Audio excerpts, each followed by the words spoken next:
James from Glendora, Michigan, has a question about ventilating his attic. Yeah, he saw one of our award-winning home show videos. I like that. About hip roofs. James writes, my hip roof has no overhang, and I'm having moisture issues. Now, the roof currently has 2 can vents on it. He says about 1,200 square feet of space in there, and I'm curious what the best way is to get intake vents in this situation. I'd like to use metal for the roof if possible, and I'm aware I can use shingle vents if I stay with asphalt shingles. So, Tom, what say you? Well, you have ridge vents or shingle vents, as you call them. You notice the different terms there? The can vents. Yeah. Down here, we call them the spinning balls of turbines. Whirly birds, right. You know.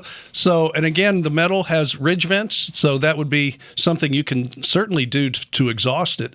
As far as your intake, though, I probably would stick with something like air hawks on the back of the house and just go ahead and put those down towards the bottom of the run, and that way you can use the metal roof, and it'll get you some airflow in there. And it should work pretty well. Unfortunately, when you have 0 soffits, you can only do so much. So I don't know what kind of moisture problems you're having. So I would like to know more about that. But since you wrote us in, I won't be able to ask you. In Michigan.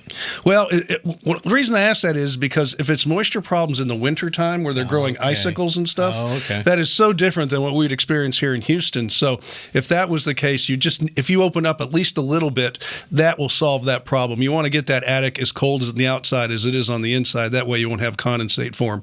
If it's a moisture problem because of humidity in the summertime, then more ventilation is probably going to help you than the least amount, but a least amount will help you in the winter.